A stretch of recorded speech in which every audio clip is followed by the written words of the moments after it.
আমাদের সাথে সহযোগিতা করুন।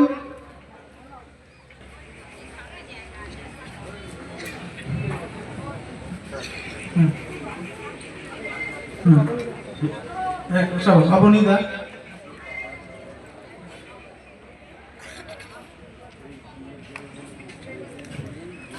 ভিক্টর ঢালি দেখছি তো, আমরা দেখছি।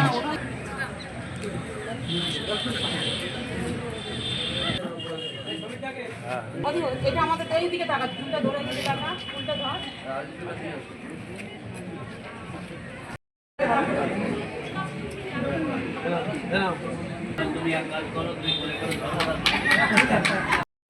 এটা কিন্তু দামি প্রশ্ন।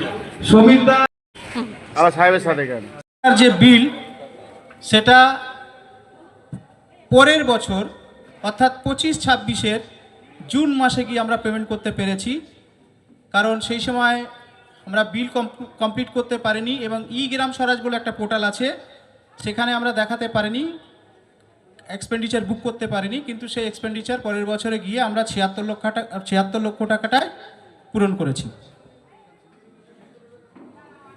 এরপর 5th ফিনান্স কমিশনে আমরা 6,97,000 টাকা পেয়েছিলাম। সেই 6,97,000 টাকা দিয়ে যে কাজটা করেছি তার উদাহরণ আপনাদের সামনে। এই যে বিল্ডিংটা আমরা করেছি তার ফার্স্ট ফেজ আমরা 6,97,000 টাকা দিয়ে এই বিল্ডিংটার ফার্স্ট ফেজ করেছি। আর উপরে যেটা দেখছেন এটা তার পরের ফেজ, অর্থাৎ এটাও 6,97,000 টাকা।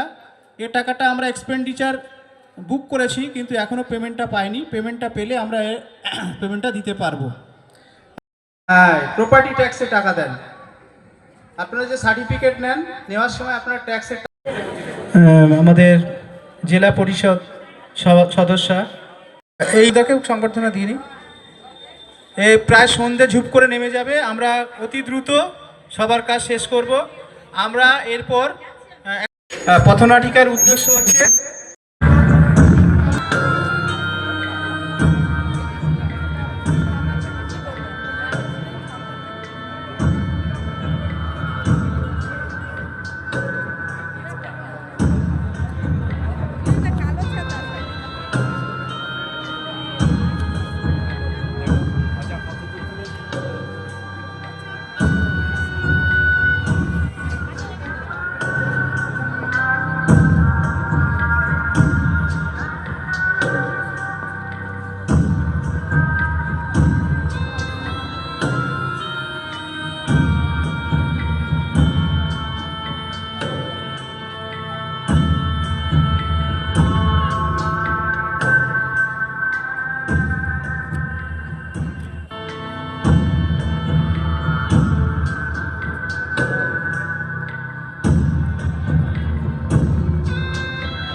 উঁচু করেছে যে শুধু মোবাইলটা আসছে।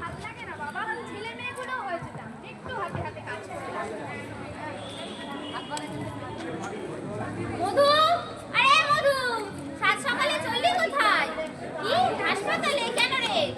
ও আচ্ছা, মাসিমার শরীর খারাপ। আরে বলিস না, আমাদের বাড়িতে ওই একই অবস্থা। ঠিক আছে, সাবধানে যাস, আর কি খবর হলো জানাস।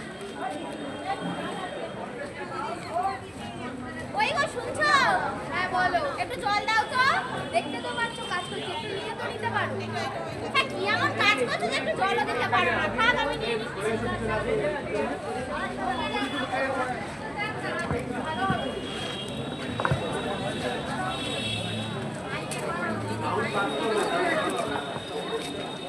দাও তো সবাই খেতে দাও, বুঝতে তো পারছো দেরি হয়ে গেছে। বসো বসো, দিচ্ছি।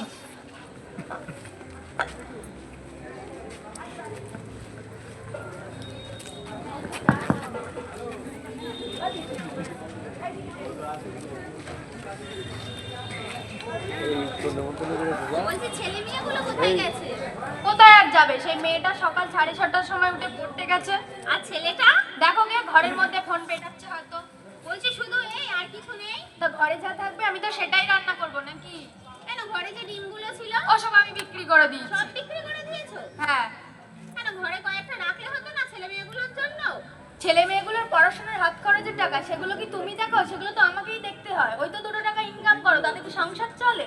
আচ্ছা বাবা, আমার গলায় ঘাট হয়েছে, এমন ভাব করছি ইনকামটা যেন তুমি করো, আমি নয়। বাবু, আরে বাবু। হ্যাঁ বাবা বলো। এদিকে আয়, শোন। আরে দেখেছিস তো ভাই, তোদের জন্য শুধু মরে যায়। তোর পড়া কটা থেকে? ও তো সকাল 8টা থেকে। আর সারাক্ষণ এই ফোনের মধ্যে কাকে এত মারিস, হ্যাঁ? তোর পড়া কটা থেকে ছিল? 8:30টা থেকে ছিল। তাহলে তো বাবু পড়তে যাস না, জানা বাড়ির গাছগুলো শুকিয়ে যাচ্ছে, একটু জল দিয়ে। ও আমি পারবো না। পারবি না মানে? সকালে পড়া ছিল, পড়তে যাসনি, বাড়ির গাছগুলো শুকিয়ে যাচ্ছে, জল দিতে বলছি তাও পারবি না, তাহলে তুই কি করবি? তুমি তো আমার প্রাইভেট টিউটরে টাকাই দাওনি। টাকা এই তো কিছুদিন আগে দিলাম। ওটা তো গত মাসের টাকা ছিল। এরা না পুরো আমাকে জ্বালিয়ে মারবে। ওর মায়ের ওষুধের খরচ, ওর বোনের পড়াশোনার খরচ, এত বড় ছেলেকে পুষছি, কোনো কাজের বেলায় নেই, সারাক্ষণ টাকা আর টাকা, কোনো টাকা ফাঁকা আমি দিতে পারবো না, যা এখান থেকে। বাবা, ও বাবা, আজকে কাজে যাওনি? না যাইনি, যাবো কেন? আমার ফোন রিচার্জটা করে দাও। কি ওসব ফোনে টাকা একদম ভরে যাবে না। ফোনে টাকা কি? হ্যাঁ, পড়াশোনার নামে খোঁজ নেই, ফোনে টাকা ভরে দাও। শুধু সরকারটা ছিল আর পাশ ফেলটা তুলে দিয়েছে বলে পরের ক্লাসে উঠে যেতে পেরে। কি বলছে তোর মা এসব? ছাড়ো তো মায়ের কথা। টাকা না ভরে দিলে আমি নোট নেবো কি করে? ওই হয়েছে ছুতো। হ্যাঁ বাবা, মা একদম ঠিক কথাই বলেছে। ও ফোন নিয়ে যা করছে, কদিন পরে হয়তো পাড়ায় মুখ দেখানো যাবে না। আমি কি করেছি না তুই কি করছিস আমি জানি না। আমি কি করেছি? আমি কি কি করেছি করেছি? তুই বল, আমি কি করেছি আমি জানি না। এই তোরা চুপ করে, তুই এখান থেকে যা। আর তুই বেরো আমার চোখের সামনে দিয়ে। এত বড় ছেলে ছোট বোনের সাথে ঝগড়া করছে, একটা কাজের বেলা তো নেই। যা এখান থেকে। বলছি কই গো? সব কাজ টাজ রাখো, এদিকে আসো, শোনো। বলছি সকালবেলা ওরা কি বলছিল, তুমি কি কিছু জানো? তা আমি সংসারের কাজ করব নাকি ছেলে মেয়ে লক্ষ্য দিয়ে দিয়ে শুধু তো বেড়াবো? সংসারে কাজ করলে হবে না, ছেলে মেয়েগুলোকেও দেখতে হবে। ছেলে মেয়েগুলো আমরা প্রতি বছরেই এই গ্রাম সভা করে থাকি। যে আমাদের যে পঞ্চায়েতের যে এরিয়ায় যে গ্রামগুলো আছে সেই গ্রামের উন্নয়ন আমরা করি। এটা মমতা বন্দ্যোপাধ্যায়ের যে প্রকল্প, সেই প্রকল্প দিয়েই আমাদের এই উন্নয়ন। আজকে ধরুন আমাদের যে বাৎসরিক যে আয় ব্যয় সেই হিসাব আমাদের পঞ্চায়েত থেকে দিয়েছি। জনসাধারণ সবাই ছিল, জনগণ মানুষ শুনেছেন যে আমাদের কত টাকা আয় এবং কত টাকা ব্যয়। কারণ জনগণ কিন্তু আমাদের পঞ্চায়েতে ট্যাক্স দেয়, সেই ট্যাক্স দিলে তাদেরই কিন্তু আবার আমরা পরিষেবাগুলো দিয়ে থাকি। কারণ 34 বছর ধরে আমরা দেখেছি একটা সরকারকে চালাতে, সেই সরকার চালিয়েছে, আর এখনকার সরকার যে চালাচ্ছে সেটা আকাশ আর পাতাল। কারণ আজকে রাস্তাঘাটে সব জায়গা আলোকিত, যে অন্ধকারে মানুষ চলাফেরা করেছে 34 বছর ধরে, সেখানে আজকে রাস্তাঘাট সব জায়গায় আলোকিত এবং রাস্তা সব জায়গায় পাকা হয়ে গেছে, কোনো কাদা আর নেই। আগে মানুষ কাদায় চলতে পারতো না, ছোট ছোট মানুষরা তারা স্কুলে যেত, ছেলেমেয়েরা তারা চটি হাতে করে হেঁটে যেত, এখন আর সেগুলো নয়। এবং মমতা বন্দ্যোপাধ্যায় আরো অনেক কিছু মানুষের মধ্যে দিয়েছেন, যে আজকে একটা ছেলেমেয়েরা স্কুলে যাবে, তারা অনেক দূর থেকে ধরুন স্কুলটা দূরত্ব, হয়তো অনেক গরিব মানুষও আছে তার মধ্যে, তাহলে তাদের স্কুলে থেকে সাইকেল দিয়েছে যাতে যাতায়াতটা করতে পারে। এরকম অনেক অনেক প্রকল্প কোনো শেষ নেই। আজকে মমতা বন্দ্যোপাধ্যায় আমাদের মাননীয় মুখ্যমন্ত্রী, উনি যা আজকে মানুষকে দিয়েছেন, যেমন দেখুন লক্ষ্মীর ভান্ডারটা, প্রতিটা মহিলা আজকে লক্ষ্মী ভান্ডার পাচ্ছে, তাতে এতে কত উপকৃত হচ্ছে মানুষ। আজকে বৃদ্ধ ভাতা, বিধবা ভাতা, এই সমস্ত ভাতা আগে তো আমরা কোনোদিন শুনিনি কখনো যে এই সমস্ত ভাতা আবার হয়। কিন্তু মাননীয় মুখ্যমন্ত্রী প্রকল্পের পর প্রকল্প আজকে যে উন্নয়নগুলো দিয়েছে, মানুষ কিন্তু বুঝে ফেলেছে যে আর কোনো সরকার নাই, এই সরকার যদি আসে তাহলে আমরা আরো উন্নয়ন দেখতে পাবো। তাই আজকে যে এই উন্নয়ন মমতা বন্দ্যোপাধ্যায়ের জন্য, আজকে 26-এ ইলেকশন আসছে, এতে মানুষ বুঝিয়ে দেবে যে মমতা বন্দ্যোপাধ্যায় আবার আসবে। এই প্রতি বছরের ন্যায় মানে এই যে আগে পাড়া বৈঠক হয়, সেই পাড়া বৈঠক থেকে উঠে আসা যে কাজগুলো, সেই এখানে এই গ্রাম সভায় সেটা আর কি ইয়ে হয়, তাদের পাশ হয়। ওই জন্য আজকে দেখুন, মানে ভাবতে অবাক লাগছে, মহিলারা প্রত্যেক কাজে কিন্তু ক্যাডভাস এবং এগিয়ে। যেহেতু আমাদের নেত্রী মমতা বন্দ্যোপাধ্যায় 2011 সালে যখন ক্ষমতায় এসেছিলেন, তার একটাই স্লোগান ছিল, বদলা না বদল চাই।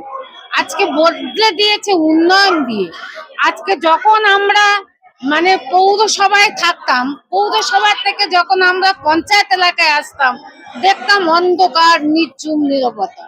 আজকের এই সরকার এসে মমতা বন্দ্যোপাধ্যায় রাস্তাঘাট, কারেন্ট, জল থেকে সমস্ত কিছু আমাদের নেত্রী মমতা বন্দ্যোপাধ্যায় 74টা প্রকল্প মানুষের মাঝে দিয়েছে, যেটা সদ্য আমাদের পাড়া আমাদেরই সমাধান। প্রত্যেকটা বুথে 10 লক্ষ করে টাকা দিয়েছে। আপনারা ভাবতে পারবেন না, সেই 10 লক্ষ টাকা 2 লক্ষ টাকার নিচে যেগুলো আছে পঞ্চায়েত টেন্ডার করে দিয়েছে, এবং 2 লক্ষ টাকার উঠতে যেটা আছে সেখানে আমরা টেন্ডার অলরেডি করে দিয়েছি। এটা ভারতবর্ষের মধ্যে যতগুলো রাজ্য আছে, কোনো রাজ্যই কিন্তু এইটা নেই, যেটা পশ্চিম বাংলায় আছে। আপনারা তার মানে উপলব্ধি করবেন যে আজকের বিজেপি সরকার যেভাবে, আজকে দেখুন তো বনগাঁর দিকে চিন্তা করুন, মতুয়ারা যারা আছে, মতুয়া সম্প্রদায়ের মানুষ, আজকের সেখানে বিজেপি ছিল, আজকে সেখানে মহিলারা ঝাঁটা নিয়ে রাস্তায় দাঁড়াচ্ছে। বিজেপিকে কিন্তু কার ভোট দেবে না, কারণ মানুষের মনে এই যে একটা আতঙ্ক, যে মানুষের মধ্যে একটা বিভ্রান্তি বাঁধিয়ে দেওয়া, কখনো বাংলা ভাষা উচ্ছেদ, কখনো মতুয়া উচ্ছেদ, যে এটা এই জাতি বিদ্বেষের মধ্যে যে একটা বিজেপি সরকার যে চক্রান্ত করছে, মানুষ সেটা বুঝে গিয়েছে।